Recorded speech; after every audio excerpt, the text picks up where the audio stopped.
저번 달에 첫 번째 강의 때는 게임 비즈니스 개요와 그다음에 두 번째 게임 비즈니스 분야별 동향에 대해서 알아봤고요. 그리고 두 번째 특강에는 게임 비즈니스 사례 분석과 메타버스 시대의 게임 비즈니스를 어떻게 하면 좋은지 이 두 개의 챕터에 대해서 진행을 해보도록 하겠습니다.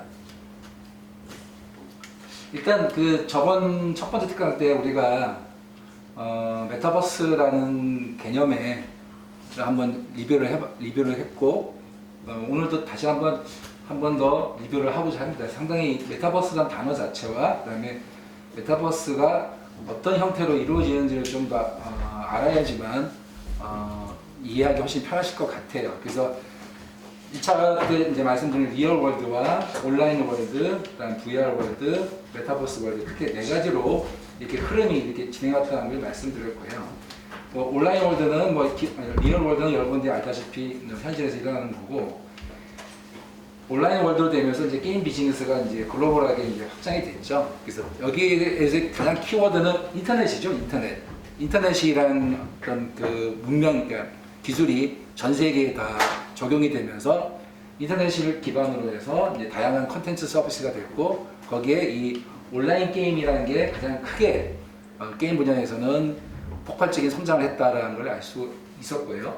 세 번째 VR 월드 가상현실은 지금 이제 태동하기 시작하는 시점입니다. 그래서 가상현실 게임들이 지금 조금씩 이제 서비스되면서 가상현실이 이제 그 대중화되는 시기를 지금 추이를 보고 있는 상태입니다. 그래서 가상현실이라는 것은 자신이 그 경험하지 못하는 어떤 상황을 어떤 이 디바이스나 컨텐츠나 프로그램을 통해서 체험을 해보는 걸 가상현실이라고 하죠. 그래서 예를 들어 자기가 현재 여기 가운데 있는데 동일 시간에 뉴욕에서 뭔가를 하는 거를 자기가 체험하고 싶다는 체험을 할 수가 없잖아요. 그래서 가상으로 만들어서 체험할 수 있는 걸 가상현실이라고 합니다. 그래서 게임이 사실은 가상현실의 이 온라인 월드에서 만들어지는 게임들이 가상현실하고도 좀 비슷합니다. 그렇죠?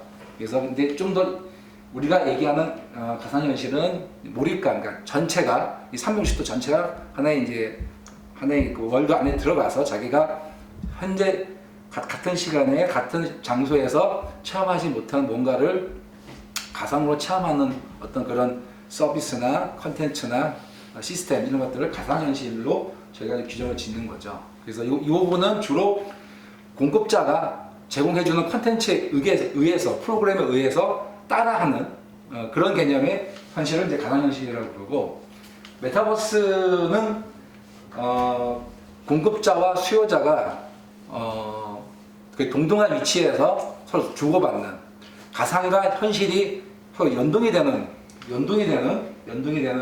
어떤 서비스나 플랫폼을 메타버스라고 규정을 짓고 있습니다. 그래서 여러분들이 요 메타버스 안에 네 가지 주요 키워드, 가상현실, 증강현실, 디지털 트윈, 라이프 로깅 요 네 가지에 대해서 한번 얘기를 했고요. 그 다음에 가상현실, 메타버스 안에 요 NFT라는 개념이 상당히 중요한 포인트다. 디지털 자산을 만들기 위해서는 메타버스 안에 NFT가 적용이 돼서 많이 활성화될 것이라고 말씀을 드렸고, 지금 현재로도 NFT와 메타버스 플랫폼과 메타버스 서비스가 연동이 돼서 다양하게 지금 융합을 일으키고 있는 시점입니다. 그리고 우리가 이제 메타버스 플랫폼 안에 게임들이 어떤 게 있느냐, 지금 현재 글로벌하게 주목받고 있는 게임이 총 네 가지인데, 로블록스, 제페토, 그 다음에 포트나이트, 그 다음에 마인크래프트라는 게 있습니다. 그리고 이제 닌텐도에서 나온 이제 게임이 하나 더 있어요. 총 한 5가지 정도가 글로벌하게 현재 사실 이걸 게임으로 볼 거냐 아니면 메타버스 플랫폼으로 볼 거냐, 이거 여러 가지 의견들이 있는데, 현재는 이런 그 게임 형태의 플랫폼 기반으로 해서 서비스되는 거를 메타버스라고 대부분의 이제 전문가들이나 게임 분야, 또는 컨텐츠 분야에 종사하고 계시는 분들이 얘기를 하고 있는 상태입니다. 그래서 이런 부분들을 미리 좀 기저에 여러분들이 좀 지식을 가지고 접근을 해보면 좋을 것 같아요. 자, 오늘은 그러면 좀 구체적으로 메타버스 게임이라고 할 수 있는 그 시장을 연 로블록스에 대해서 좀 더 분석을 한번 해보도록 하겠습니다. 그 로블록스를 분석을 해보면 제페토라든가 그 다음에 포트나이트라든가 마인크래프트를 다 이해할 수 있으실 거예요. 거의 유사합니다. 전체적인 흐름이. 그래서 로블록스라는 회사 자체가 이제 로블록스 코퍼레이션 회사 자체가 이제 2006년도에 런칭한 게임입니다. 로블록스가 게임명은. 그리고 초기에는 이제 그 버전이 웹 베이스로만 했다가 지금은 이제 맥 OS나 iOS, 안드로이드, 엑스박스, VR 쪽으로 다 이게 크로스 플랫폼으로 이제 확장이 된 상태입니다. 그래서 이런 부분들이 이제 메타버스의 하나의 큰 서비스 방법이라고 좀 생각하시면 좋고, 2006년 9월 1일 날 서비스가 현재는 사용자가 한 1억 9천만 명 정도 됩니다. 미국의 이제 16세 미만의 어린이들 중에서 50% 이상이 이 게임을 즐기고 있어요. 즐기고 있고, 하루 사용자 수, 액티브 유저라고 하죠. DAU가 한 4천만 명 정도가 현재 전 세계적으로 이 게임을 즐기고 있고, 개발자 수라는 건 뭐냐면 이 회사 안에 있는 개발자가 800만 명이 아니고 이 게임을 즐기고 있는 유저들 중에서 이 로블록스라는 플랫폼 안에서 컨텐츠를 만드는 사람입니다. 그래서 그걸 이제 개발자라고 명명을 내리고 있어요. 이 로블록스에서는. 그래서 디벨로퍼라고 명명을 하는데, 이 사람들이 한 800명 정도가 전 세계적으로 계속 게임을 만들어내고 있어요. 생성을 하고 있습니다. 매출 규모는 2021년 1분기 기준, 1분기라는 거는 1월부터 3월달까지를 1분기라고 보통 얘기를 합니다. 그래서 한 4천억 정도 매출이 발생했어요. 그래서 2000년도에 2019년도에 연간 매출액이 1조 원, 우리나라 돈 1조 원이 넘었습니다. 넘었고 올해 3월달에 미국 뉴욕 증시에 상장을 했어요. 그래서 회사 가치가 한 58조 정도 됩니다. 그래서 요거 지금 현재 회사 개요고, 그래서 이게 이제 중요한 포인트는 뭐냐면 이게 마인크래프트보다 먼저 서비스된 그 게임이에요. 이런 그 레트로 방식의 이제 퍼즐 방식의 이제 그런 형태의 게임 중에. 그래서 2004년에서 2007년 사이에 이제 2004년에 이제 베타 버전을 이제 출시를 하고 2006년에 이제 9월 1일 정식 출시를 합니다. 이때는 그냥 웹 베이스로 서비스를 했어요. 인터넷에 접속해가지고 애들이 그냥 재미있게 놀 수 있게끔 시작을 했어요. 시작을 했고, 이때 이제 이 로블록스가 잘했던 건 뭐냐면 13세 미만의 그 사용자들한테는 채팅을 못하게 했어요. 자유롭게. 왜냐면 이제 그 나이가 많은 사람이 어린 친구들한테 채팅을 하면서 이상한 얘기들을 많이 할 수가 있고, 그래서 그런 아동 보호에 대한 보호법에 의거해서 이 채팅을 못하게 하고 특정한 단어들만 선택해서 할 수 있게끔 하는 그런 서비스를 했습니다. 그래서 타겟을 이 10대 애들 타겟을 잡은 겁니다. 처음에 시작할 때부터. 그러니까 우리가 통상적으로 우리나라로 보면 2004년이면 리니지가 한참 막 붐이 불고 엄청나게 온라인 게임, PC방에서 많은 온라인 게임을 많이 했던 시점입니다. 근데 이때 이 로블록스는 메인층이 아닌, 그러니까 게임을 즐기는 메인층이 아닌 10대 유저들 대상으로 이 로블록스 게임을 런칭을 시킨 거예요. 여기서 이걸 잘 보셔야 됩니다. 그래서 그 어떤 게임이 성공할 때 그 레드오션하고 블루오션이라고 분류를 할 수 있는데, 그러니까 성공했기 때문에 블루오션이라고 얘기는 할 수 있는데, 이 당시 때는 정말 10대 애들이 이런 거를 즐길 수 있을까라고 고민이 많이 했을 거라고 저는 생각이 들어요. 그쵸? 그러니까 2004년도라고 생각해 보시면 그 당시 때는 아직까지도 아케이드 게임이라든가 일반 닌텐도라든가 이런 콘솔 게임들이나 우리나라 같은 경우, 특히 여기 미국이지 않습니까? 미국 같은 경우에는 비디오 게임이 모든 시장을 장악하고 있었던 시점이었어요. 생각해 보시면. 근데 2004년도에 온라인으로 이 애들 대상으로 이 게임을 런칭시켰다는 것은 이 CEO나 개발자가 상당히 뭔가 척을 가지고 했다고 볼 수가 있습니다. 그래서 그 부분을 잘 여러분들이 좀 캐치를 하셔야 됩니다. 그래서 게임이라는 거는 이미 성숙된 시장에 들어가서 자기가 좋은 어떤 컨텐츠와 서비스를 가지고 성공할 수도 있지만 이렇게 남들이 들어오지 않은 시장에 런칭을 했다는 것도 상당히 중요한 포인트이기도 합니다. 물론 성공을 했기 때문에 이렇게 성공 사례를 얘기했지만 이 시점에 다른 업체들이 런칭에 실패한 업체들이 되게 많았을 거예요. 그렇죠? 그래서 그러니까 우리가 게임 사업은 하이리스크 하이리턴입니다. 하이리스크 하이리턴이라고 얘기를 해요. 특히 컨텐츠는 그렇습니다. 여러분도 알다시피 드라마라든가 그 다음에 게임 같은 경우 짧은 시간, 영화도 그렇고 짧은 시간에 돈이 많이 들어갑니다. 그렇죠? 오징어 게임도 200억 정도 그 제작비를 투여했다고 했지 않습니까? 근데 만들어서 결과가 어떻게 될지 몰라요. 이게 흥행할지 뭐 진짜 망할지 그런 리스크를 안고 대단히 돈을 투자를 합니다. 투자를 해서 컨텐츠를 런칭시키는데 거기에 그러니까 런칭시키는 게임 중에 얼마나 성공할까요? 진짜 100개 중에 한두 개 콘솔 쪽이나 비디오 게임에 그러니까 이쪽에 들어가봤자 자기는 영향이 안 되는 거예요. 그렇기 때문에 니체 마켓이라고 생각하고 이걸 만들어낸 거예요. 니체 마켓 생각하고. 근데 시간이 20년 지나니까 이게 터진 거죠. 그래서 게임 비즈니스는 살아남는 게 강자가 됩니다. 잘하는 사람이 강자가 되는 게 아니고요. 컨텐츠 시장은 죽지 않고 끝까지는 계속 해야 돼요. 그게 되게 중요한 포인트입니다. 그래서 이거는 좀 이따 다시 한번 설명을 드리는데, 그래서 이거 한번 내용을 보시면 여기서 이제 포인트가 여기 이제 빌더스 클럽이라고 2007년도에 이걸 세팅을 합니다. 그래서 이 빌더스 클럽이 바로 이 개발자입니다. 개발자. 그래서 개발자들이 외부 개발자들의 이제 그를 모아서 자기네가 만든 그 게임을 컨텐츠와 게임을 만드는 플랫폼에 게임을 만들 수 있는 개발자를 모집을 합니다. 그게 이제 이 빌더스 클럽에서 프리미엄 멤버십 서비스 출시를 합니다. 이게 상당히 주요 포인트입니다. 이 사람들이 쌓여서 지금까지 1년에 5천만 개 이상의 게임을 컨텐츠를 만들어내고 있는 거예요. 현재 21년도에. 그러니까 이런 기본적인 설계를 되게 잘한 거죠. 설계를.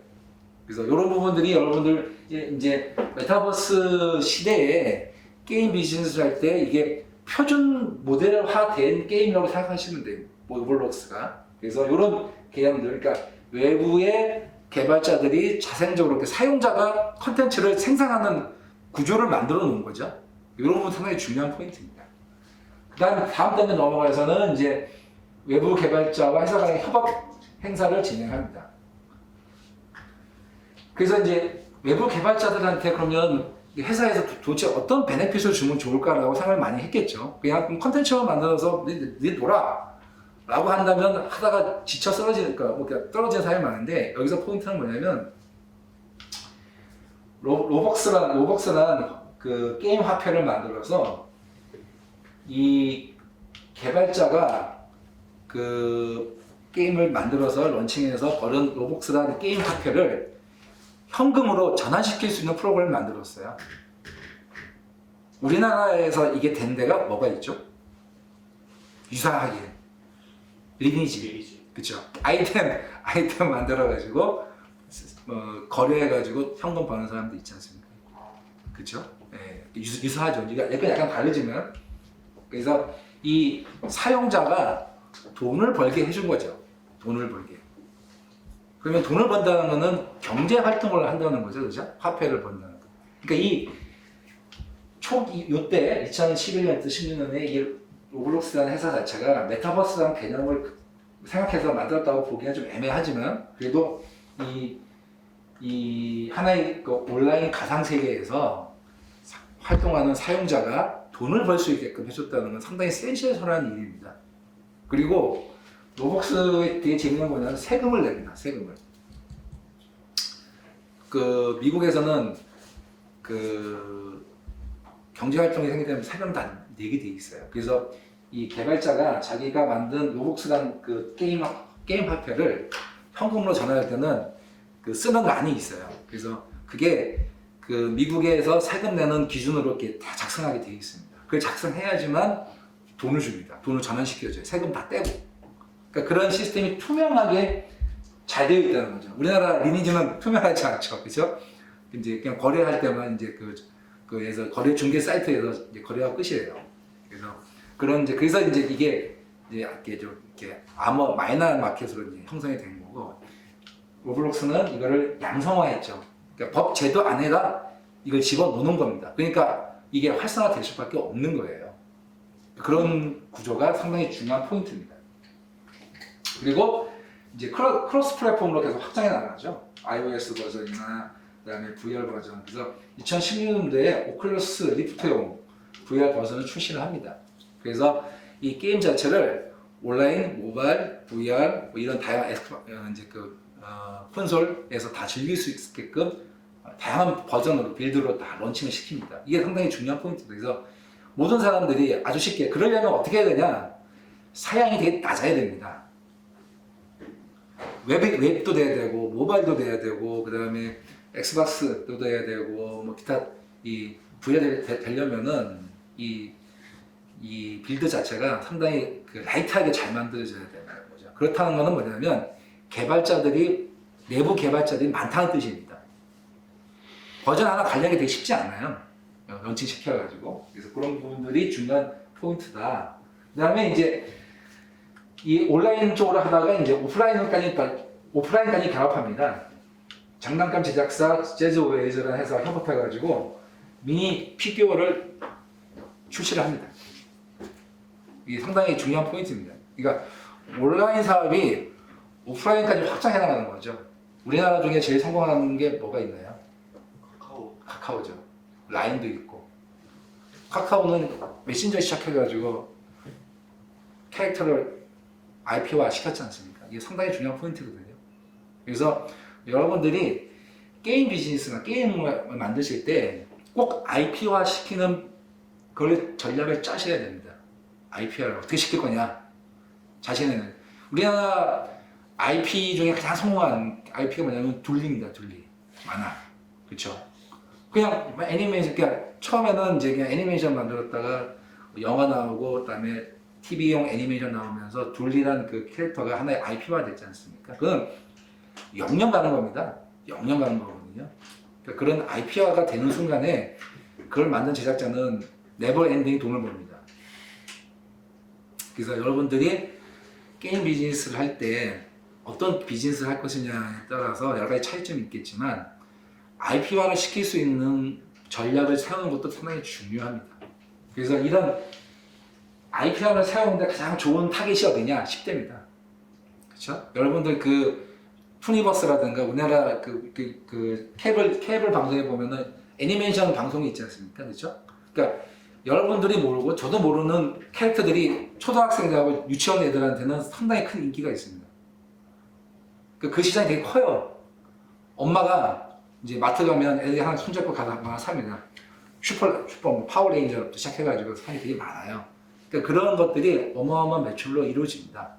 연결이 돼요. 그래서 요 IP화는 상당히 중요한 포인트입니다. 그래서 이 로블록스가 성공한 이유가 여러 가지가 있지만 그 중에 크게 본다면 이 빌더스 클럽 개발자, 그러니까 사용자와 이 플랫폼 간의 연동을 어떻게 시켜주느냐 라는 부분에 한 가지가 잘 끄집어냈고요. 두 번째는 사용자가 돈을 벌 수 있게 해줬어요. 그러니까 경제 활동을 하게끔 만들어준 겁니다. 이거 상당히 중요한 포인트입니다. 그래야지만 이 사용자들이 나도 여기서 돈을 벌 수 있네 뭔가를 하게 했을 경우에 그거는 어마어마한 메리트가 있는 겁니다. 그 부분을 잘 끄집어냈고요. 그 다음에 세 번째는 크로스 플랫폼, 다양한 플랫폼에 유저들이 사용할 수 있게끔 해줬습니다. 네 번째는 IP화를 시켰다. IP화. 요게 이 서비스 겉으로 드러나는 성공 포인트라고 볼 수가 있어요. 이런 부분들을 20년 동안 차근차근히 해갖고 온 겁니다. 길게 오랫동안 쓰러지지 않고. 그래서 이제 조금 더 그 플랫폼의 요소를 보자면 좀 더 안으로 들어가서 보면은 로블록스 클라이언트가 있고 로블록스 스튜디오가 있고 로블록스 클라우드가 있고 가상화폐 로블록스 시스템이 있습니다. 이 네 가지가 이제 전체 시스템의 주요 포인트입니다. 그래서 클라이언트는 이제 아까 말씀드렸듯이 이 사용자들이 3D 이 컨텐츠를 즐길 수 있는 다양한 플랫폼에 크로스 플랫폼이 된 거죠. 모바일, PC, 웹, 그 다음에 VR, 그 다음에 콘솔, 이게 다 그러니까 모든 게임을 즐길 수 있는 모든 디바이스에 다 이거를 적용을 시켜서 빌드를 만들어서 다 런칭시키고 거기에 들어온 유저들이 같이 한꺼번에 게임을 즐길 수 있게 되어 있어요. 그런 부분들이 상당히 중요한 포인트입니다. 두 번째는 로블록스 스튜디오. 이거 아까 전에 말씀드렸듯이 외부 개발자라고 명명되는 디벨로퍼들이 컨텐츠나 게임을 만들 수 있는 제작 툴입니다. 게임 제작 툴입니다. 요게 상당히 아주 다양하게 기능이 있어요. 20년 동안 쭉 자라오면서. 현재 지금 제페토 같은 경우도 서비스 한 지가 한 3년, 4년 정도 됐는데 그 안에 다양한 제작 툴들이 있습니다. 그래서 이런 컨텐츠를 제작할 수 있는 툴들이 잘 구축이 되어 있다. 세 번째는 클라우드. 이건 뭐냐면 아까 얘기했던 클래스 플랫폼 있지 않습니까? 클래스 플랫폼이 플랫폼별로 서비스가 다양하게 관리를 해줘야 돼요. 근데 예를 들어서 전 세계 서비스를 하려면 두 가지 방법이 있습니다. 한 가지는 해당 국가별로 서버 세팅을 해서 운영하는 방법이 있고 통합으로 운영하는 방법이 있죠. 그렇죠? 근데 통합으로 운영하더라도 그게 또 크로스 플랫폼이라서 또 플랫폼별로 다 서비스를 해야 돼요. 이런 것들을 그 서버 밸런싱이라든가 네트워킹을 잘 관리하기 위해서는 클라우드를 잘 사용을 해야 됩니다. 그리고 고객이 그러니까 사용자가 만든 컨텐츠를 잘 관리를 해줘야 되고 이런 어떤 기술적이고 네트워크가 잘 그러니까 잘 구현이 된 시스템 기술을 의미합니다. 이게 이렇게 구성되지 않으면 글로벌 서비스 하기가 정말 힘들어요. 그 다음에 언어도 마찬가지고 이렇게 해서 클라우드 기반의 시스템 구축을 통해서 글로벌하게 서비스 런칭시킬 수 있는 기술자들과 시스템이 구현이 되어 있다. 그 다음에 네 번째는 이제 가상화폐 로벅스 시스템. 요거는 이제 로벅스 시스템은 일반적인 MMORPG에서 사용하는 거하고 거의 비슷해요. 게임머니 사용하듯이. 근데 장점은 이걸 가지고 현금화를 할 수 있다는 게 장점입니다. 그리고 이제 조만간 이제 이 로블록스에서 이 로벅스 가상화폐에 이제 NFT를 연동을 합니다. 그래서 이제 그 개발자가 만든 컨텐츠들이 디지털 자산화가 될 수 있게끔 해줍니다. 그래서 이거는 의미는 뭐냐면 이제 뭐 로블록스가 이제 다른 메타버스 플랫폼하고 연계될지 안 될지 잘 모르겠어요. 그러니까 디지털 자산이라는 거는 뭐냐면 어디에 있든지 간에 그게 가치가 갖는 겁니다. 가치.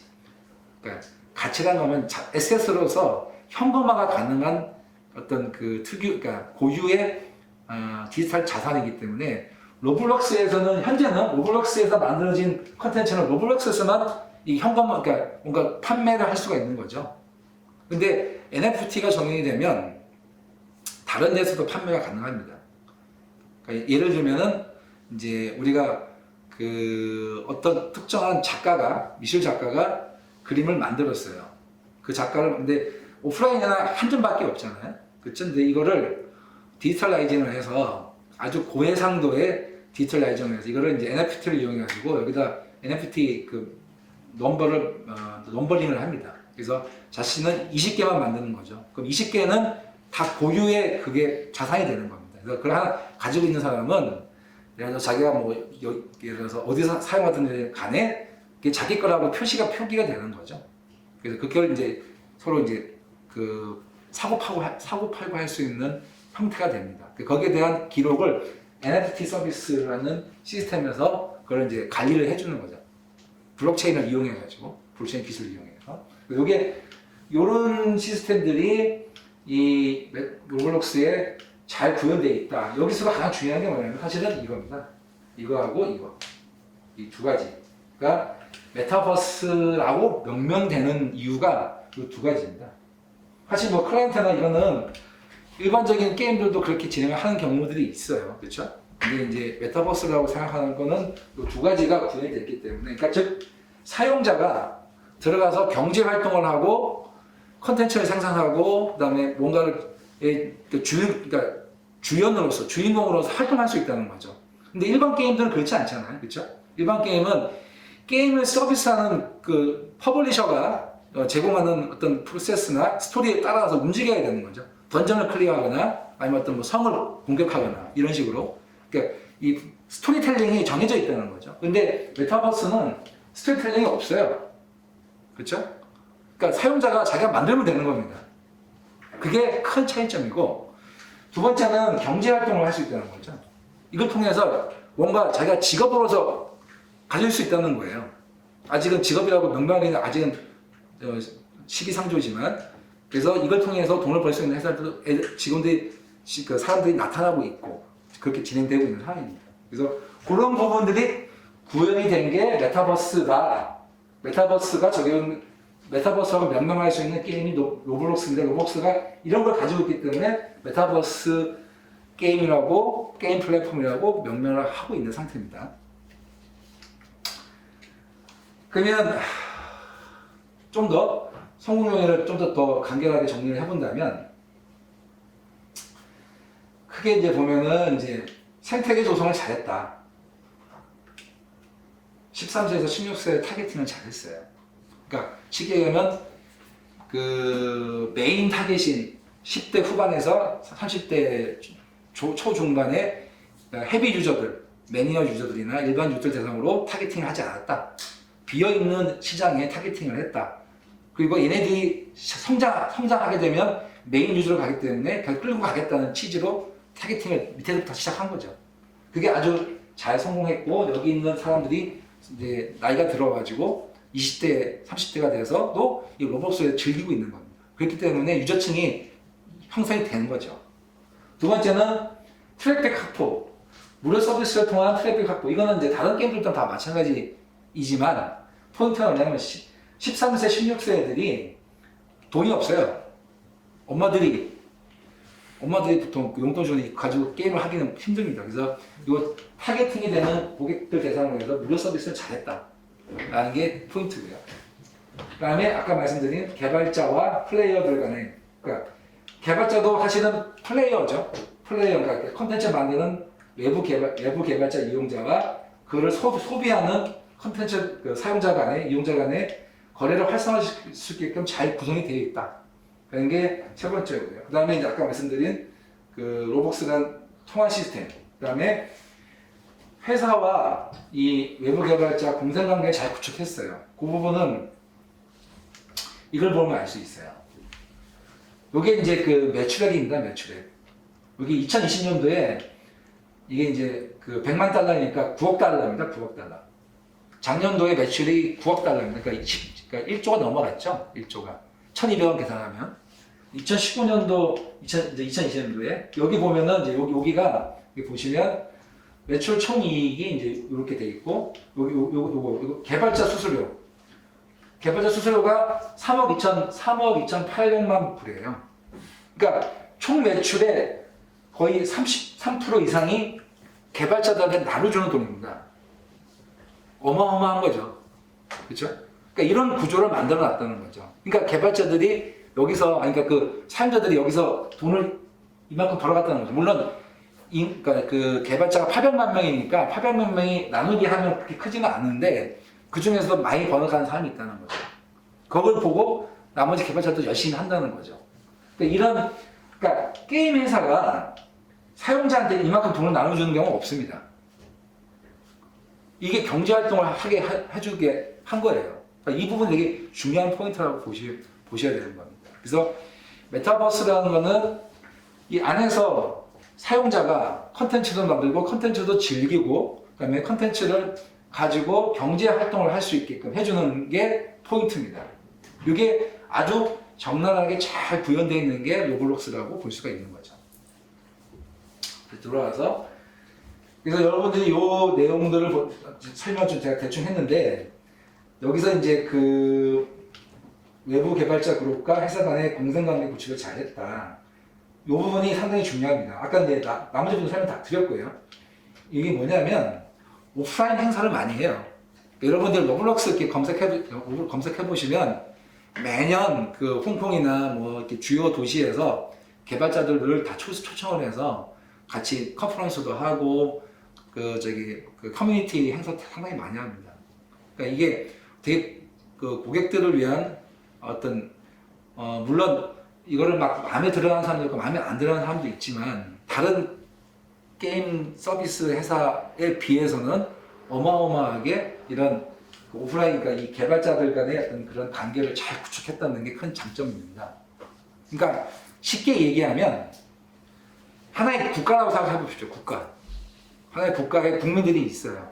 국민들이 경제 활동을 하게 해줘야 되는 거죠. 그래 먹고 살 수 있지 않습니까? 그거를 이 게임 안에서 구현을 해놓은 거죠. 그게 큰 차이점이라고 보시면 될 것 같아요. 자, 그럼 로블록스 안에서 게임을 만들어서 성공한 사람들이 누구냐? 여기가 이제 제가 이제 한번 이렇게 쭉 뽑아봤어요. 그래서 그 게임 비즈니스를 하면 게임 이제 사업이나 게임 산업에 종사함이 있어가지고 로블록스 같이 이렇게 게임 자체를 하는 서비스한 플랫폼이나 게임 만들어서 서비스를 하는 걸 자기가 해보고 싶은 것도 있지만 이런 플랫폼 안에서 컨텐츠를 쉽게 한 명 내지 두 명 정도가 같이 모여가지고 게임을 만들어서 서비스 런칭할 수도 있어요. 메타버스는 그게 가능합니다. 그게 그래서 메타버스의 개념이에요. 그래서 여기에 있는 게임들이 돈을 꽤 많이 벌어요. 연간 이렇게 30만 불, 40만 불 버는 사람도 있습니다. 그래서 여기 보면 이제 이게 제일 이제 그 유명한 게임인데 이게 이제 전 세계에서 1,400만 명 유저가 있어요. 웬만한 게임보다 낫지 않습니까? 우리나라 이 게임보다. 그래서 요런 FPS 장르 이렇게 다양하게 만들 수가 있어요. 그래서 여러분들이 그 게임 산업 분야에서 종사를 할 때 자기가 이제 대학교 졸업하고 나 그냥 곧바로 한번 게임을 만들어서 한번 런칭시키고 싶다 이런 분도 계실 거예요. 친구들끼리 모여가지고 시작해가지고 하는 경우도 있고, 아니 일단은 먼저 게임 회사 들어가서 경험을 쌓자 이런 경우도 있고. 근데 이런 이렇게 인디 게임이라고 하죠. 인디 게임. 이제 소규모의 이제 개발자들이 모여서 게임을 만들고 런칭시키고 서비스하는 그런 부분에 있어서 이렇게 성공한 것들이 상당히 벤치마킹할 수 있는 케이스라고 볼 수가 있습니다. 이런 것도 게임 비즈니스, 그러니까 이 메타버스의 어떤 성공한 사례라고 게임 비즈니스 성공 사례로 볼 수가 있습니다. 이런 것도 한번 유심히 보시면 좋을 것 같아요. 요거는 이제 그 현재 로블록스가 이제 그 매출 중에 쉐어링하는 모델입니다. 보면 이제 앱스토어에 25%를 주고 플랫폼에 이제 플랫폼 운영비에 8% 투자하고 호스팅 비용은 이제 클라우드 서비스라는 비용이고 로블록스가 이제 27%를 가져가고 개발자가 27% 가져갑니다. 그러니까 개발자와 로블록스가 거의 비슷하게 이제 이 메타버스 로블록스라는 메타버스 플랫폼 게임 플랫폼을 가지고 같이 먹고 사는 거죠. 물론 이제 그냥 회사 하나이고 개발자는 800만 명이 있는 거죠. 하지만 전체적으로 본다면 이렇게 파이가 나눠져 있다는 걸 볼 수 있습니다. 그래서 이런 구조들이 상당히 이 성공 요인 중에 중요한 요소다라고 볼 수가 있습니다. 자, 그러면 다음은 모바일 게임으로 넘어가 보겠습니다. 모바일 게임. 이제 우리가 이제 앞으로 개발을 하고 여러분들이 접해야 될 이제 시장은 메타버스 기반의 다양한 이제 시장이고 이제 곧 전 단계로 이제 모바일 게임이 지금 모바일 게임도 계속 활성화되고 있고 시장이 커져가고 있습니다. 그렇죠? 그리고 이제 PC 게임, 그다음에 콘솔 게임 이렇게 이제 정리를 해볼 수가 있는데 모바일 게임은 크게 이제 두 가지로 좀 이렇게 분류를 해볼 수 있어요. 대기업들이 하는 이제 모바일 게임 비즈니스와 있고 이제 인디 게임 한 5명, 3명, 10명 이렇게 소규모로 이제 그 모바일 게임을 만들어서 런칭하고 비즈니스를 하는 이렇게 크게 두 가지 나눠서 한번 사례 분석을 해보도록 하겠습니다. 첫 번째, 이 메이저 업체들 메이저 업체라면 여러분들이 알고 있는 넥슨이라든가 NC소프트, 넷마블, 그다음에 펄어비스라든가 이런 좀 대규모 이제 메이저 업체들을 이제 의미를 합니다. 그 업체들이 주로 하는 비즈니스 모델은 온라인 게임의 IP를 모바일 게임화 한다는 게 가장 포인트죠. 그러니까 신규로 모바일 게임을 개발해서 런칭하지는 않습니다. 왜냐하면 그 리스크가 너무 커요. 왜냐하면 게임 하나 런칭해서 마케팅 비용으로 몇십억을 써야 돼요. 많게는 100억 이상 써야 되거든요. 모바일 게임 런칭하면. 그러면 개발비 들어가는 한 200억 들어가고 마케팅 비용 한 100억 들어가 300억이 들어가요. 300억을 투자해서 그럼 돈을 얼마를 벌 거냐? 최소한 1000억 이상은 벌어야지 그거 괜찮다라고 볼 수가 있는 겁니다. 그게 이 세 개가 넷마블, 그다음에 NC소프트, 넥슨이 하는 비즈니스 형태입니다. 그러니까 그런 거를 성공시키려면 그러니까 그 모바일 게임 유저들이 알지 못하는 신작을 런칭시키기에 너무 리스크가 큽니다. 그렇기 때문에 1차적으로 하는 게 이제 자기네들이 가지고 있는 온라인 게임 IP들, 이미 성공한 IP들을 모바일 게임으로 전환을 해서 런칭하는 게 가장 자기네들이 300억을 투자해도 아깝지 않은 그 ROI가 나옵니다. 이 모델이 그 대부분의 글로벌한 게임 업사들도 다 마찬가지입니다. 뭐 블리자드도 마찬가지고 다 전부 다. 그래서 이미 그 온라인 게임을 통해 가지고 많은 유저들을 확보하고 있고 이미 그 인지도 높은 IP를 가지고 모바일 게임을 전환해서 서비스를 런칭하는데 그냥 그 중에 가장 큰 문제점이 뭐냐면 PC에서 작동하는 타격감이라든가 작동 기능이라든가 그래픽 퀄리티 이런 것들을 모바일에서 적용시키기는 되게 힘듭니다. 그렇죠? PC에서는 마우스하고 키보드를 가지고 현란하게 테크니컬하게 캐릭터를 조정하거나 여러 가지 그 기능들을 구현할 수 있는데 모바일은 터치가 돼야 되잖아요. 그 한계가 있습니다. 그래서 그 한계를 얼마큼 잘 극복하느냐가 성공과 실패의 요소입니다. 그래서 지금까지 보여드리는 게임들 다 성공한 게임들이죠. 그렇죠? 다 성공한 게임들입니다. 실패한 게임은 뭐가 있을까요?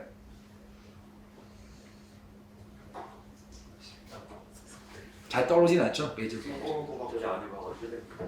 아무래도 알려져 있는 건 주로 성공한 게임들 그쵸. 많이 알려지고 그래서 얘기가 되고 그렇죠. 실패한 거는 이게 치거나 거꾸로 생각하시면 됩니다. 여기에 없는 게임들은 다 실패한 게임들이에요. 국내에서 뭐 해외는 모르지만 그래서 지금 그 LOL이라든가 그 다음에 그 LOL 다음에 나온 게임 뭐였죠? 와일드 네? 포인트 텍스 리그 오브 레전드 리그 오브 레전드 다음에 나온 그 저기 슈팅 게임 있죠. 오버워치. 오버워치가 실패한 게임 중에 한 종류예요. 그렇죠. 네, 오버워치 하다가 다 이제 안 하죠. 그 이유가 있습니다. 그래서 그런 것처럼 여기에 없는 게임들 실패한 게임들이에요. 그래서 오버워치는 블리자드인가 거기서 이제 런칭을 했다가 실패했는데 처음에 저희 좋았잖아요, 그렇죠? 네, 잘 나가다가 좀 좋았는데 이제 여러 가지 그 내부 개발자들의 혼선과 업데이트에 대한 문제점, 뭐 그다음에 렉에 대한 해결이 안 된다든가 이런 문제들이 많이 발생했거든요. 그러니까 그런 것들이 바로 이게 쉽지가 않다는 게 모바일 상에도 구현해야 되고 온라인에도 구현해야 되는데 그런 것들을 어떻게 구현하느냐 큰 장점, 문제점입니다. 그래서 조금 한번 짚어본다면 이제 이 블레이드 앤 소울을 이제 넷마블에서 NC소프트에서 이제 라이센싱을 해가지고 만들어서 런칭한 게임이에요. 블레이드 앤 소울 모바일 게임은. 근데 여기서의 이제 큰 장점은 뭐냐면 모바일에서의 조작감과 이 공개에 대한 연계 합격기를 잘 만들었다는 겁니다. 블레이드 앤 소울이 원래 가지고 있는 이 연계나 합격에 대한 그 구현을 모바일에서도 UI, UX를 잘 만들어서 나름대로 성공한 게임입니다. 그러니까 그런 게, 그러니까 온라인에서 느꼈던 게임의 그 타격감과 그 흥미 요소를 얼마큼 모바일에다 잘 적용시키냐가 관건인데, 이제 넷마블은 요 부분을 잘 적용해서 성공시킨 게임 중에 한 가지입니다. 그래서 모바일 게임의 가장 큰 단점이 뭐냐면 PC에서 느끼는 그 웅장함이 없죠. 웅장함이. 그냥 여기서 막 해야 되니까. 그렇죠? 그리고 모바일은 또 장점은 뭐냐면 24시간 내내 할 수가 있는 거죠. 자다가도 하고 그다음에 지하철 안에서도 할 수 있는데 그럼 하려면은 조작이 간단해야 돼요. 복잡하면 또 못해요. 좀 조작도 간단해야 되는데 PC에서 느꼈던 그런 느낌과 조작감과 타격감을 어떻게 구현할 거냐. 이게 이제 딜레마죠, 사실은. 그 딜레마를 나름대로 생각만큼 잘 구현했는 게 이제 이 블레이드 앤 소울입니다. 그래서 넷마블은 성공했다라고. 성공한 개념은 매출을 올렸다, 수익을 남겼다는 뜻입니다. 투자 대비. 네, 그런 개념이고. 두 번째는 이제 배틀그라운드, 뭐 잘 아시는 퍼즈에서 만든 건데, 이게 더 힘들어요, 사실은. FPS 장르가 모바일에서 구하기 진짜 힘들거든요. 타겟감도 힘들고, 이거 뭐, 조작. 예, 또 실시간도 붙어서 이렇게 해야 되잖아요. 그러니까 이건 어떤 동기화 자체가 되게 힘듭니다, 동기화 자체가. 또 모바일은 모바일 에어기 때문에 이게 그 중간에 끊기는 수가 되게 많아요. 그래서 FPS는 샷을 했을 때 그 오브젝트 맞을 때 그 시간에 동기화가 안 일어났을 경우에 이상하게 발생하는 경우가 되게 많습니다. 그래서 이 부분을 어떻게 잘 맞추느냐가 관건이 있는데 그 부분을 나름대로 잘 정리를 했어요. 그래서 물론 이제 여기에 대한 반론을 제시한 분들이 되게 많아요. 네? 배틀그라운드 같은 경우. 그럼에도 불구하고 요거는 이제 모바일 게임 버전은 중국 회사가 만들었어요. 퍼지하고 이렇게 같이 공동 해가지고 그래서 이 중국에서 나름대로 성공을 많이 한 게임이 배틀그라운드. 세 번째는 이제 이 펄어비스의 검은 사막. 검은 사막은 진짜 그 이 대천에서 용난 게임입니다. 원래 온라인 게임 자체가. 왜냐면 이 리니지가 NC나 그리고 이제 넥슨이나 그다음에 이제 넷마블이 이미 성공한 상태에서 이 펄어비스 이 검은 사막이 온라인 자체가 그 만드신 분이 제가 아주 옛날 이거 검은 사막 만들기 전 초기에 한번 만났었어요. 대표하고 그 개발하시는 이사님하고 세 분하고 잠깐 이제 술 한잔 하면서 얘기 들었는데 그때 이 검은 사막 만드시겠다고 막 의지를 불태웠던 시점이었는데 진짜 조그만 한 10명 정도 되시는 분이 시작했던 이 게임이에요. 이 검은 사막. 근데 그분들은 물론 대형 게임사에서 이미 경력이 많이 쌓으신 분이세요. 분들이 나와가지고 만든 게임인데 이렇게까지 성공할지는 잘 몰랐습니다. 그 당시 때. 여기에 포인트는 이제 온라인 게임이 갖고 있던 그래픽의 그 느낌을 나름대로 잘 구현했다. 이 모바일에서도 이게 이제 흔들린다든가 이게 세심하게 이렇게 하는 게 쉽진 않거든요. 이 그래픽 그 퀄리티 유지하는 게. 여러분들 그 콘솔 게임 보면 화려하지 않습니까? 콜 오브 듀티 보면 뭐 엄청나잖아요. 네. 그 퀄리티가. 그거를 PC에 이게 모바일에서 돌려서 그거를 표출해 주려면은 진짜 쉽지 않거든요. 그러니까 그런 것들을 여기는 잘 구현했다라고 평가를 내리고 있습니다. 멜브 스토리 M 이건 이제 캐릭터 게임이고 사실 이게 제일 쉽죠.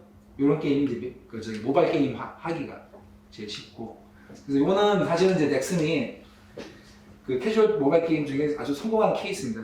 글로벌하게 이제 런칭을 해서 성공한 게임이고 요거는 모바일화 하기는 쉽고 이제 이건 이제 마케팅으로 성공한 게임이라고 보시면 됩니다. 그래서 어떻게 마케팅을 잘하느냐. 그리고 이제 로컬라이징 국가별로 이제 그러니까 넥슨이 참 잘하는 건 뭐냐면 글로벌 로컬라이징이 참 잘합니다. 한국에서 한국에 맞게끔, 일본은 일본에 맞게끔. 원래 넥슨이 일본에 있어요, 회사가. 전에 한번 말씀드렸듯이 일본에 있고 넥슨 코리아가 일본 넥슨의 100% 자회사입니다. 그리고 일본의 넥슨 회사가 한국에 있는 지주회사 NXC라는 회사가 있어요. 김종주 회장이 갖고 있는 제주도에 있습니다. 제주도에 있는 회사가 일본에 있는 회사를 가지고 있고 일본에 있는 회사가 한국에 있는 회사를 다 가지고 있는 이런 구조로 되어 있어요. 그래서 한국 회사라고 보면 됩니다. 넥슨은. 근데 이제 그런 그 로컬라이징이나 글로벌 서비스 참 잘합니다. 이 성공한 케이스고. 그다음에 이제 리니지가 이제 넷마블 리니지 투 레볼루션, 그다음에 리니지 M. 그래서 NC가 직접 한 거고요. M은 그다음에 레볼루션은 넷마블이 다시 한 거고. 근데 요즘 새로 나온 게 있죠. 리니지 W. 예. 욕 많이 먹는 걸로 알고 있는데 그거 두고 봐야 될 것 같아요. 예. 그래서 이제 이렇게 이제 성공한 게임이 있고 이제 이거는 여러분들이 내가 이거 할 수 있나 이거 못해요, 여러분들은. 그렇죠?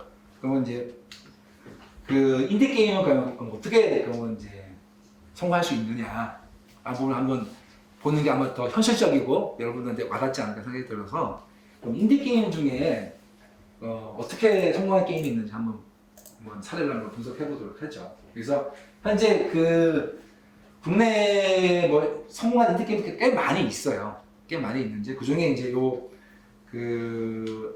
어비스 리온이나 던전 메이크 두 가지를 한번 분석을 해본다면 포인트는 뭐냐면 일단은 글로벌 런칭을 해야 됩니다.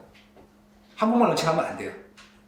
그러니까 한국 시장은 워낙 이게 시장이 급변하는 시장이라서 이제 인디 게임이라고 하더라도 한 3명 또는 4명 정도 모여서 게임을 만드시다 하더라도 글로벌 런칭을 하는 거를 타겟으로 게임을 개발하셔야 된다는 거죠.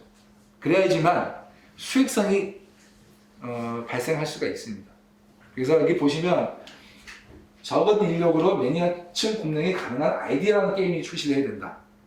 이게 첫 번째 그 접근 방법입니다. 두 번째는 안드로이드, iOS 다 런칭해야 되고요. 최소한 4개국 언어를 런칭을 해야 돼요. 4개국 언어가 뭘까요? 영어, 중국어, 한국, 이 4가지죠. 그다음에 추가적으로 만약에 런칭한다면 뭐가 있을까요? 러시아, 러시아, 스페인, 스페인, 불어, 대만, 대만은 이제 중국어로 같이 치고요. 독일어. 독일어, 그 중에 4가지 언어 다음이 스페인어하고 포르투갈어입니다. 왜냐하면 남미 쪽은 스페인어, 포르투갈을 가장 많이 사용합니다. 그래서 이 최소한 6가지 언어는 런칭을 해야 돼요. 그러니까 그 유럽은 다 영어를 사용할 줄 압니다. 보통 사람들이. 그래서 이제 독일어하고 프랑스어 런칭하면 좋은데 하지 않더라도 영어로 하더라도 충분히 다 게임을 즐길 수가 있어요. 근데 이제 남미 쪽은 스페인어, 포르투갈을 사용합니다. 그래서 꼭 그거는 런칭을 해야 돼요. 그래서 이 주요 언어를 꼭 출시를 해야 되고 방식은 이제 크게 몇 가지가 있는데 하나는 이제 유료 다운로드 아이템 판매 이게 결합된 모델이고요. 또 하나는 무료 다운로드 아이템 판매인 광고. 근데 이게 주로 많이 사용하는 방법이죠.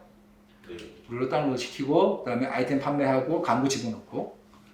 근데 그거보다 요거를 타겟으로 하는 게 좋습니다. 유료 다운로드 아이템 판매. 다운로드 잘 안 되죠. 돈 내고 잘 안 합니다. 그렇죠? 근데 돈 내고 다운로드를 받을 수 있게끔 게임을 만들어야 됩니다. 인디 게임을.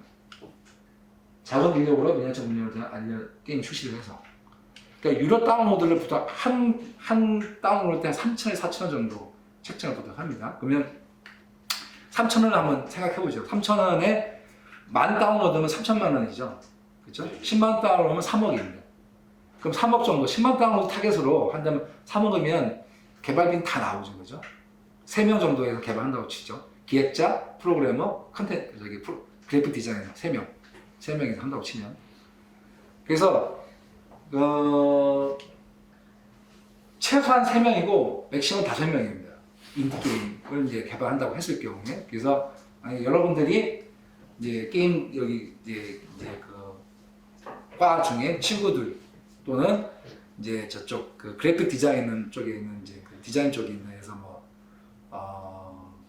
산미과라든가 저쪽에 그래픽 잘하는 친구들은 이제 그렇게 해서 1차적으로 3명이 일단 기본은 있어야 돼요. 3명. 그 다음에 추가적으로 이제 디자이너 1명 더, 그 다음에 이제 프로그래머 1명 더. 그래서 프로그래머 2명, 디자이너 2명, 그 다음에 기획자 1명. 여기 5명이 사실은 인디게임 개발할 때 이제 기본적인 그 그룹입니다. 그래서 그렇게 해서 게임을 만들 때 요 이제 아이디어라는 게임 출시를 목표로 잡아야 되는데 이게 아이디어라는 게임이 되게 어렵지 않습니까? 도대체 뭐가 아이디어라는 게임인지 또 모르죠. 그렇죠? 그러니까 이거를 찾는 거는 저도 답을 드릴 수는 없어요. 여러분들이 이제 많이 생각을 하고 많이 해봐야 되는 거고. 그래서 그게 찾아가지고 유료 다운로드를 타겟으로 만들어 보는 게 좋습니다. 무료로 할 경우에는 진짜 힘들어요. 그러니까 1000개 다운로드를 받더라도 유료로 할 경우에는 그래도 우리가 실적이 있구나 하고 얘기는 할 수 있어요. 근데 그 무료로 했을 경우에 과연 아이템 판매가 일어날지 광고가 할지 돈이 얼마나 들어갈지 모르거든요. 그래서 왜냐면 유료 다운로드를 타겟으로 하게 되면 게임의 퀄리티가 올라가야 됩니다. 그렇죠? 특히 그래픽의 수준은 올라가야 돼요. 그렇지 않으면 게임 자체가 사지는 않거든요. 왜 그러냐면 그렇게 해야지 넥스트 게임을 만들어 볼 수가 있어요. 그러니까 자신의 능력이 향상이 돼야 됩니다. 향상이 돼야 돼요. 무료 다운로드를 기반으로 해서 아이템 판매 광고를 생각해가지고 인디게임 만들기 시작하면 시간이 지나면 점점 퀄리티가 떨어져요. 그래서 물론 그러지 않으신 분들도 계시지만 기본적으로 그렇습니다. 그래서 우리는 유료 다운로드를 기반으로 해서 접근하겠다라고 일단 처음에 좀 이렇게 세우시고 시작하시는 게 좋습니다. 그래야지 성공할 수 있는 확률이 높고 혹시 실패를 하더라도 경험치가 쌓입니다. 경험치가. 그래서 넥스트를 해볼 수가 있어요. 그래서 그렇게 접근을 했는데 이 두 개 업체가 이제 그렇게 접근을 한 겁니다.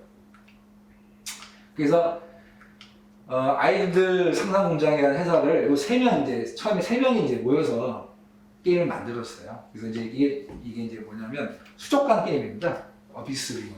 그래서 해양에 있는 해양 자체를 하나의 수족관으로 생각해가지고 이제 그걸 이제 그 성장시키는 그런 게임인데 이게 이제 아이들 게임이라고 해요. 아이들 게임. 탭만 해가지고 키우는 게임. 그래서 여기 보시면 그 이제 게임 런칭하고 나서 2016년 7월 15일날 런칭했어요. 10개 언어로 한국, 영어, 일본, 중국, 포르투갈, 스페인어, 러시아어, 인도네시아어, 독일어, 프랑스어 여기 10개 언어 거의 대부분 다 커버리지를 합니다. 전 세계 다. 아이들 게임 시뮬레이션이고 3명이 모여서 했고 이건 이제 상당히 요 회사의 이제 장점은 뭐냐면 중국계에 있는 치타 모바일이라는 회사가 이 게임의 가능성을 보고 글로벌 퍼블리싱 계약을 해줬어요. 그러니까 퍼블리싱이라는 거는 뜻이 뭔지는 아세요? 퍼블리싱 그러니까 출시를 하는 거잖아요. 네, 그러면 이제 서비스. 출시를 하려면 서버도 있어야 되고 그다음에 운영자도 있어야 되고 마케팅도 해야 되잖아요. 그렇죠? 예, 그런 거를 하는 회사를 퍼블리셔라고 합니다. 퍼블리셔. 개발사는 개발만 하는 거예요. 이때 아이들 상상공장은 개발사입니다. 개발만 하는 회사고 이거를 이제 전 세계에 이제 예를 들어서 이제 iOS 마켓이나 그다음에 안드로이드 마켓이나 이런 쪽에 이제 국가별로 다 런칭시키는 다 등록을 해야 되지 않습니까? 등록하는 회사가 치타 모바일이 런칭을 시킨 거예요. 그래서 마케팅 하고 그렇게 이제 역할을 분리를 했죠. 그래서 여기 보시면 1년 만에 2천만 명 다운로드 달성했어요. DAU가 90만 명. 그러니까 사실 전설적인 숫자입니다. 이거는 뭐 그렇지 않은 게임들이 대부분이고요. 그래서 누적 매출이 300억 달성을 했어요. 2018년에. 그래서 이 회사는 플레로 게임이라는 회사에 인수가 됐습니다. 플레로 게임은 위메이드가 갖고 있는 자회사입니다. 위메이드 그룹 계열사로 편입이 됐어요. 그래서 지금도 계속해서 좋은 게임들, 이 어비스리움 게임을 계속 출시를 하고 관련된 버전을 쭉 출시를 하고 있는 상태입니다. 그래서 여기서 이제 포인트는 아까 말씀드린 여기에 다 적용이 돼요. 아이디어라는 게임 10개국 언어로 런칭했고 유로 다운로드로 했습니다. 유로 다운로드. 그래서 상당히 퀄리티니까 그래픽 퀄리티나 게임의 방식이 글로벌하게 할 수 있는 탭 되게 쉬운 게임인데 이거를 이제 약간 상상력과 그 다음에 이제 판타지를 줄 수 있는 게임 형태로 만든 게임입니다. 두 번째는 이제 디펜스 게임 같은 이제 게임인데 이거는 이제 대구에 있는 개발자들이 5명이 이제 4개월 만에 만든 게임입니다. 그래서 이것도 이제 아까 말씀드린 4개 언어로 런칭했고 RPG 스타일의 이제 로그라이크 이제 던전 게임인데 주로 이제 그러니까 이제 악마를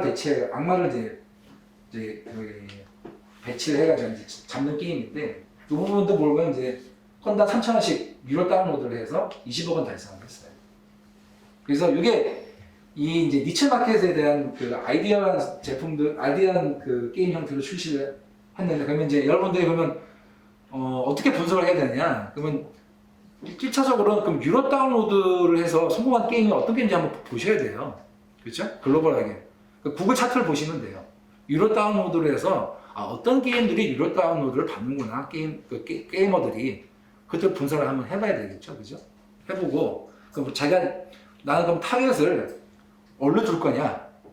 그러니까 장르죠, 장르를 결정을 하셔야 되는 거고 장르가 결정이 되면 이제 개발자를 이제 모아야 되는데 개발자를 어떻게 모을 거냐도 사실 숙제긴 숙제입니다. 그렇죠? 그래서 그 부분은 좀 이따 나중에 창업할 때 그럼 어떻게 할 거냐 좀 얘기를 같이 한번 해보시죠. 이런 인디 모바일 게임의 어떤 성공, 사례 분석 통해서 성공 전략은 기본적인 방향성은 이렇게 가야 된다라고 이제 말씀을 드린 걸로 생각해 주시면 될 것 같고요. 그러면 이제 PC 온라인 게임으로 넘어가 보죠. PC 온라인 게임은 우선적으로 아까 이제 저번 첫 번째 강의 때 이제 온라인 게임에 대해서 많이 얘기를 했고요. 그래서 인디 PC 온라인 게임 먼저 한번 얘기를 해보도록 하겠습니다. 그럼 온라인 게임을 그러면 인디를 만드는 도대체 뭐 어떻게 만들어야 되죠? 라고 생각이 드실 거예요. 그렇죠? 쉽지가 않죠. 그렇죠? 네. 근데 이제 인디 온라인 게임도 사실은 뭐 모바일 게임 만드는 거 크게 차이는 없어요. 사실은. 한번 해보면. 근데 이제 문제는 온라인 게임은 이제 그래픽 수준이 어떤 거냐에 따라 달라질 수가 있습니다. 그래서 전략은 이제 이거 비즈니스, 그러니까 인디 PC 온라인 게임의 전략은 크게 이제 3단계로 나눠볼 수가 있어요. 1단계는 개발자들이 모여가지고 데모 버전을 만드는 게 중요합니다. 데모 버전. 그래서 핵심이 되는 게임 플레이라는 데모 버전을 만들어서 투자자하고 좀 만나야 돼요. 아니면 자기가 돈이 좀 있어요. 그럼 자기 돈을 투자하든지. 그래서 이 모바일 게임은 그냥 굶어가면서 할 수는 있어요. 한 4개월, 5개월 정도 굶어가면서 거기에 이제 몰입해서 있는 돈 빡빡 긁어가지고 자기가 라면 먹으면서 개발할 수는 있는데 PC 온라인 게임은 그게 안 돼요. 최소한 1년 이상, 길게는 2년 정도를 만들어야지 제대로 상용화 시킬 수 있는 게임이 나옵니다. 그래서 일단은 게임에 대한 기획을 잘해야 됩니다. 잘하고 거기에 맞는 그래픽을 일단 뽑아내야 됩니다. 비주얼한 그래픽을 뽑아내고 그걸 가지고 데모 버전을 만들어서 대기업이나 퍼블리셔한테 제안을 하는 게 좀 필요합니다. 인디 게임. 그래서 과거에는 이제 2000년도, 그러니까 99년, 2000년도, 2003년도까지는 그게 가능했어요. 그게. 제가 이제 2003년도에 온라인 게임 개발사를 만들었거든요. 제가 이제 투자사에 있다가 제가 이제 벤처캐피탈 투자사에 있다가 2002년도에 이제 나와서 이제 온라인 게임 개발사를 하나 만들었어요. 그때는 이제 핵심 개발자하고 기획서하고 그다음에 이제 메인 캐릭터 있잖아요. 메인 캐릭터를 이제 쭉 만들고 간단하게 돌아가는 데모 버전 만들어서 제가 이제 넥슨에도 가봤고 몇 군데 투자자들하고 얘기를 해서 투자 유치를 했습니다. 그래서 이제 게임을 개발했었는데 그 이후로는 그게 안 됐어요. 왜냐면 이제 하도 많은 게임들이 나오고 막 그러기 때문에. 근데 그러다가 이제 요 근래에 와서 2018년, 19년대에 와서 다시 인디 모바일, 그러니까 온라인 게임에 투자를 하기 시작합니다. 현재. 그게 왜 그러냐면 현재 넷마블이나 네오비즈, 스마일게이트 뭐 이런 메이저 게임사들이 자기네들 스튜디오가 다 있어요. 스튜디오가 있는데 스튜디오에 있는 사람들은 다 위에서 통제를 받기 때문에 그러니까 프리하게 뭔가를 이렇게 아이디어하게 나오지가 않아요. 자기네들 눈높이가 있고 이게 심사가 있어요. 통과가 안 되는 경우가 있어요. 근데 그 중에서 통과 안 됐다고 해서 그게 후질지 안 할지는 잘 모르지 않습니까? 그렇죠? 그럼에도 불구하고 이 대기업들은 자기 밑에 산하의 스튜디오가 많은데 그 스튜디오에서 성공하는 최대한 리스크를 줄이기 위해서 검정 거치다 보니까 이게 뭔가 이렇게 아이디어한 상품이 나오기 힘듭니다. 그래서 그냥 프리하게 만들고 있는 애들한테 이제 그 리뷰를 하는 거죠. 그게 지금 현재 제일 잘하고 있는 게 네오비즈예요. 네오비즈. 그래서 특히 대학교 동아리들이 만든 온라인 게임 데모라든가 기획서를 보고 투자를 해줍니다. 지금은. 왜냐면 하도 이제 온라인 게임이 이제 안 나와요. 온라인 게임 자체가. 왜냐면 유저들은 이미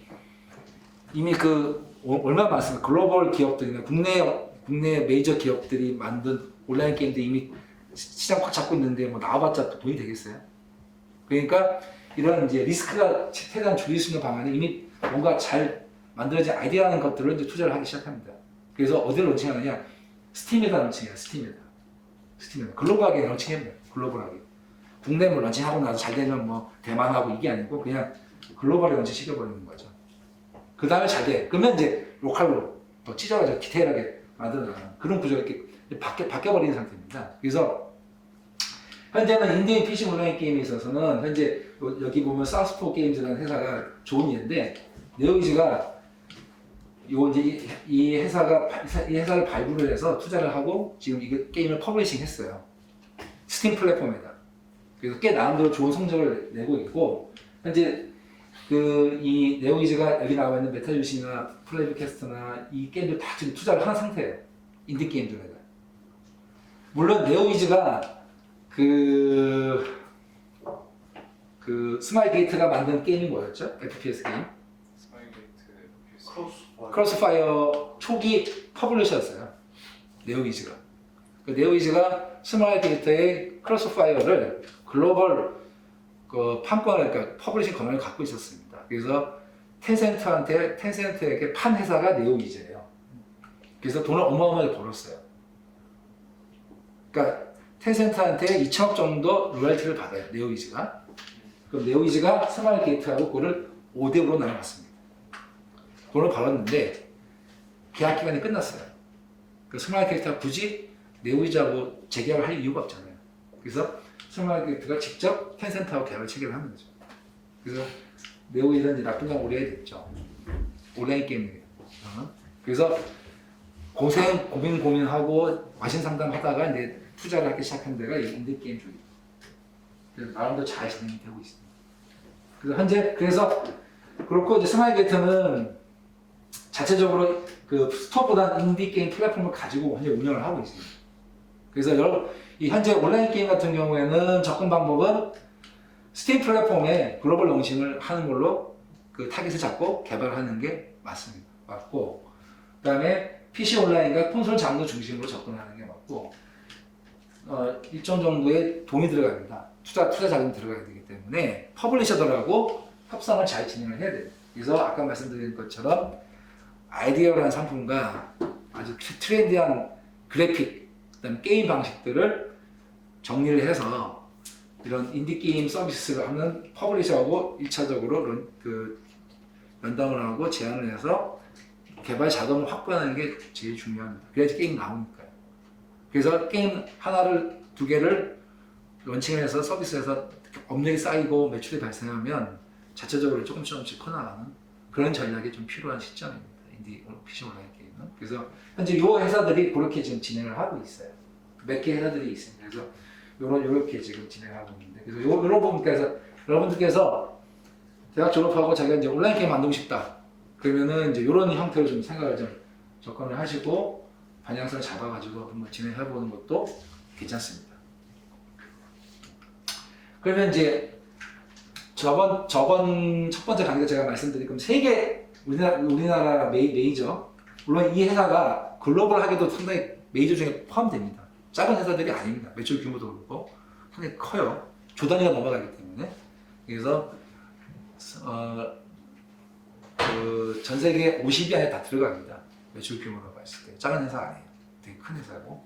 그래서 넥슨, NC, 그다음에 넷마블이 그럼 어떻게 성공했느냐를 한번 보도록 하죠. 성공했기 때문에 성공 사례가 되는 겁니다. 그래서 그럼 이렇게 하면 성공하냐? 그건 모르는 거고요. 그래서 일단 넥슨을 보시면 넥슨은 94년도에 설립이 됐어요. 제일 먼저 설립이 됐고 NC가 97년, 넷마블이 2000년 이게 설립이 됐습니다. 그래서 사실은 넥슨이 우리나라가 이제 게임 산업의 선두라고 보셔도 무방합니다. 사실은. 그래서 넥슨이 전 세계 최초로 96년도에 그래픽 MMORPG 바람의 나라를 이제 런칭시키는 게 이제 우리나라 사실 이제 게임 산업의 실제적인 물론 그 안에 그 전에 뭐 아케이드 게임도 있고 뭐 이런 일반적인 그 놀이 게임도 있었지만 그거는 사실은 이제 우리나라에서 개발한 게 아니라 일본이나 딴 데 이제 미국에서 개발한 게임을 가져와서 이제 기계를 조립해가지고 이제 비디오 게임 시장에 납품한 거고 사실 우리나라에서 게임을 개발했다고 친다면 공식적으로 친다면 사실 이제 넥슨의 이 온라인 게임이 우리나라 이 게임 산업의 시작이라고 봐도 사실 무방합니다. 그 전에 이런 MMORPG 이게 머드 게임이라고 그래요. 머그 게임, 그러니까 그래픽 게임인데 머드 게임이라서 그래픽이 안 나오고 텍스처만 하는 게임이 있어요. 그 전에 있었던 몇 개 게임이 있습니다. 그거를 시초라고 보기에는 볼 수도 있지만 그래도 성장하는 게임들 보면 이제 넥슨이 이제 우리나라 게임의 성장이다, 시초다라고 봐도 무방합니다.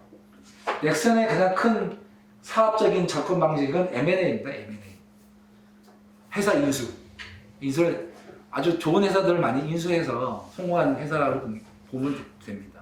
그리고 글로벌라이징, 로컬라이징을 상당히 잘하는 회사입니다. 운영과 마케팅을 되게 잘하는 회사라고 보시면 됩니다. 물론 자체적으로 개발한 그 스튜디오에서 개발한 게임들도 있지만 그 중에 이제 제일 유명한 게 이제 그거죠. 카트라이더가 있습니다.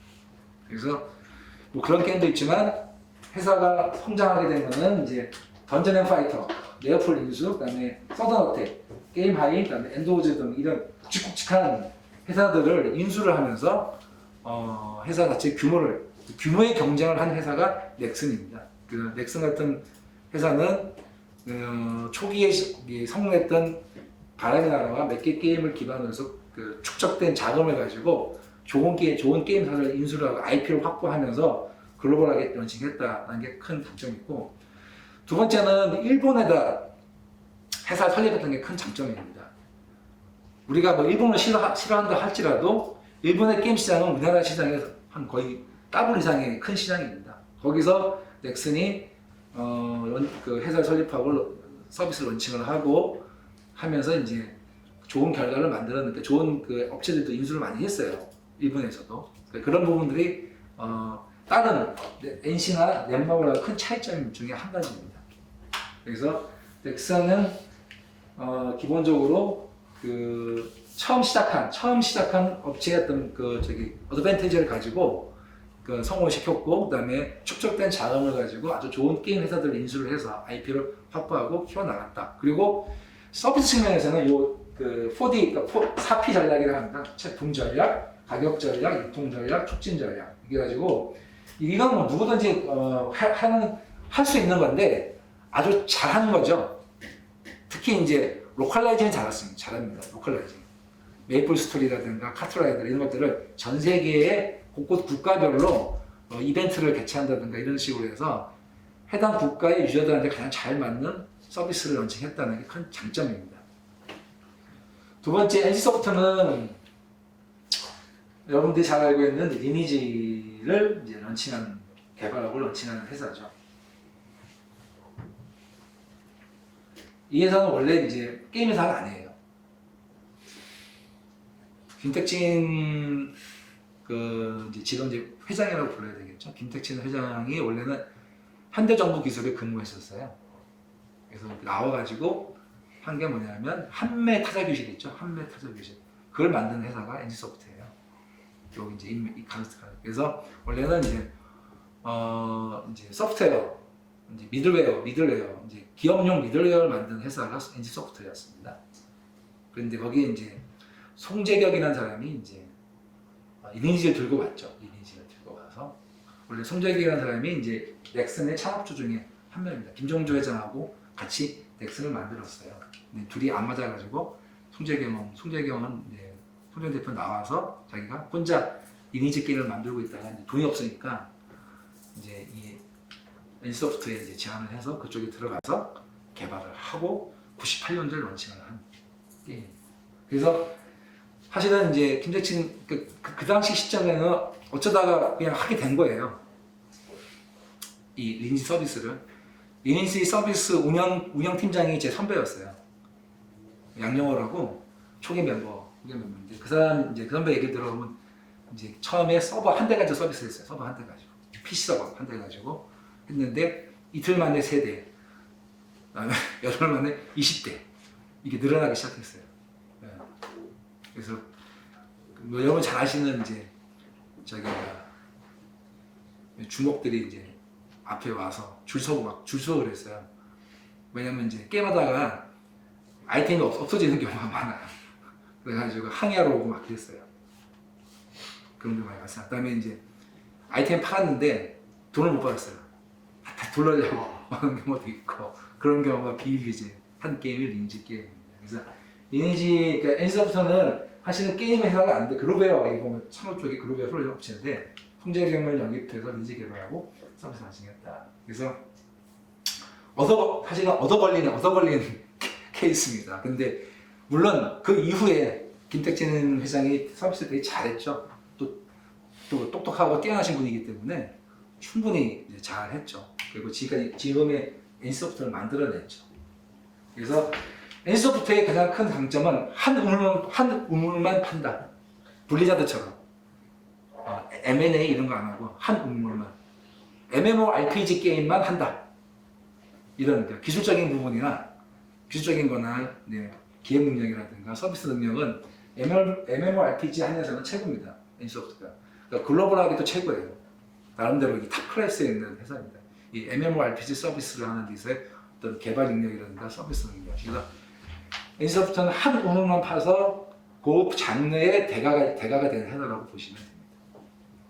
그렇게 지금은 조금 더 확장을 현재 확장을 하고 있어요. 메타버스 쪽으로도 확장하고 엔터테인먼트 쪽으로도 확장을 하고 있는 시점입니다. 그래서 이만큼 회사가 커졌죠. 그룹화가 됐고 조 단위가 넘어가기 때문에 이제 그룹화가 된 거죠. 그래서 그렇게 이제 하고 넷마블은 넷마블은 포털 사이트로 큰 회사입니다.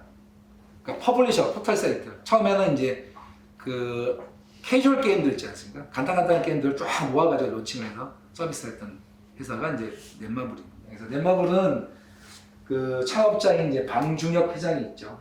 지금 의장이라고 얘기를 하죠. 그래서 방중혁 의장이 이분이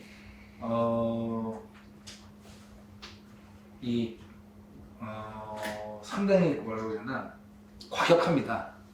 이 업무 능력이 되게 안 좋은 얘기를 하면 자살한 사람도 있죠. 직원이 넷마블 직원들 중에 그만큼 업무를 엄청나게 쪼이게 시켜요.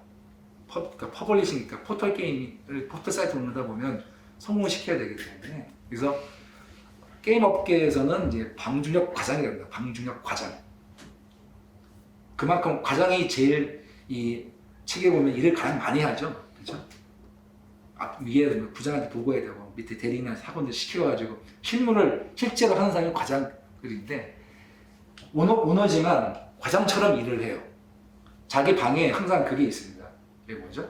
잠자는 침대, 간이 침대, 뭐죠? 라꾸라꾸? 그게 있어요. 그게 거기서 자고 집에 안 가요. 집에 안 갑니다. 자기 방에서 자고 그래서 새벽 3시, 4시에 업무 지시도 하고 막 이래요. 제가 데리고 있었던 직원이 저희 회사에다가 이제 여기 넷마블 밑에 사나 게임 스튜디오에 이제 기획 팀장으로 갔는데 그 친구 집에 못 가요. 새벽 2시, 3시에 날라와요. 메시지가. 게임 이제 기획서 검토하고 답변을 그때 보내요. 그리고 결과 뭐냐면 내일 아침까지 보고해 이거예요. 그러면 새벽 2시에 받아서 내일 아침에 보고 가려면 그럼 밤에 일을 해야 되겠죠? 그러니까 이제 게임 이 산업 분야에 그렇게 일을 빡시게 했던 시점이 있습니다. 2000년도부터 2015년까지. 그때는 밤새는 게 그냥 비일비재하고 그냥 당연으로 생각하던 시기가 게임 산업, 게임 분야, 이 산업 분야의 이제 일반적인 관례였어요. 지금은 이제 많이 바뀌었죠. 그래서 그 당시 때 이제 엄청나게 성장을 했죠. 그래서 이 넷마블은 사실은 뭐 다른 뛰어나신 분들도 많이 있으신데 창업자인 방중혁 의장의 의지와 업무 능력에 의해서 성장한 회사라고 보면 됩니다. 지금은 많은 이제 이렇게 구축이 되어 있죠. 예. 그래서 CEO의 그 의지와 업무 능력에 따라서 어떻게 성장하는지를 보여준 회사가 넷마블입니다. 그래서 세계에서 딱딱 뭐 이렇게 제가 짧게 이제 성공한 이유에 대해서 설명드렸는데 물론 그 안에 아주 다양하게 개발자들이라든가 기획자들이 좋은 게임들 많이 만들어냈어요. 넥슨이나 넷마블, NC소프트 여러분이 게임이 좋은 게 있다는 거 알겠는데 그럼 넷마블은 뭐가 있죠? 그때 세븐나이츠라는 게임이 있어요. 모두의 마블. 모두의 마블 아시죠? 이게 공전의 히트를 친 게임입니다. 모바일로. 그렇죠? 이런 모두의 마블이나 세븐나이츠를 만드는 회사가 넷마블입니다. 그래서 현재는 넷마블 산하에도 개발 스튜디오가 되게 많습니다. 되게 많고 좋은 게임들 많이 만들어내고 있죠. 여기까지 이제 게임 비즈니스 사례 분석을 좀 해봤습니다. 여기까지 혹시 질문 있으신가요? 궁금하신 거나? 인디 게임을 만들면 유료로 내고 또 이제 캐시 같은 아이템으로 BM을 하라 하셨는데 네. 좀 근거를 좀 더 들어주실 수 있을까요? 왜 인디 게임을 유료 게임으로 내야 되는지?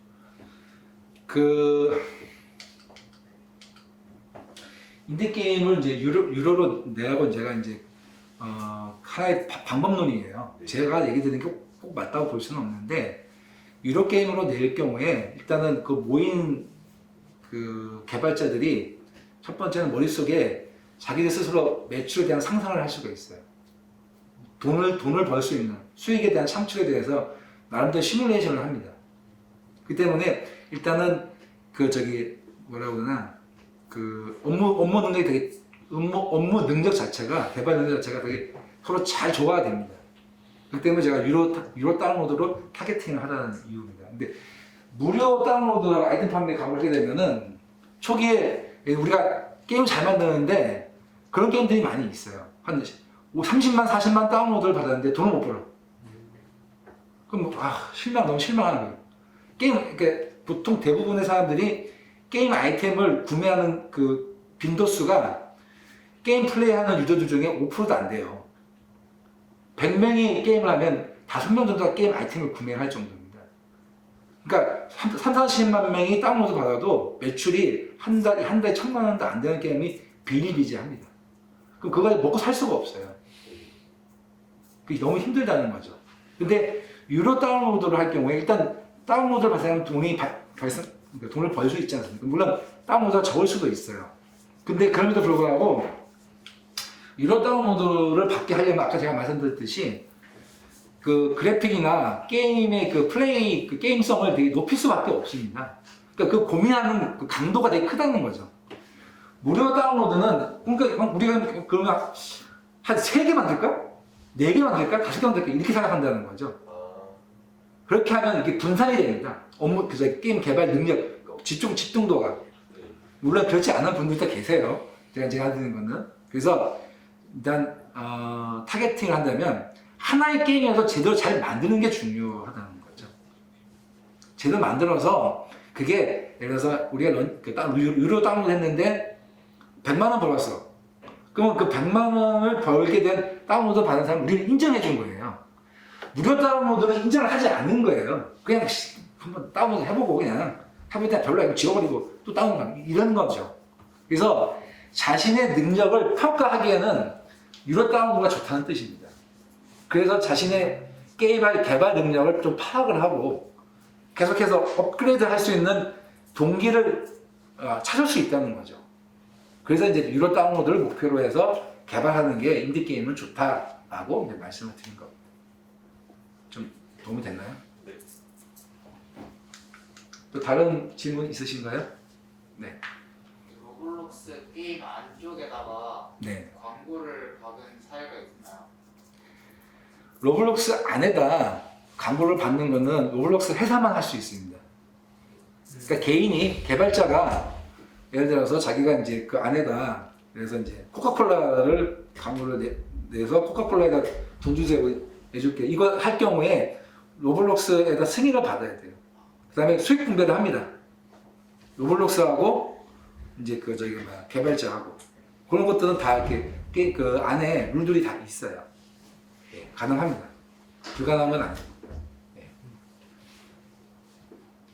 없으면 그러면 이제 4번째 챕터로 메타버스 시대에 그럼 게임 비즈니스는 그럼 어떻게 해야 되느냐를 한번 좀 천천히 한번 짚고 가도록 하겠습니다.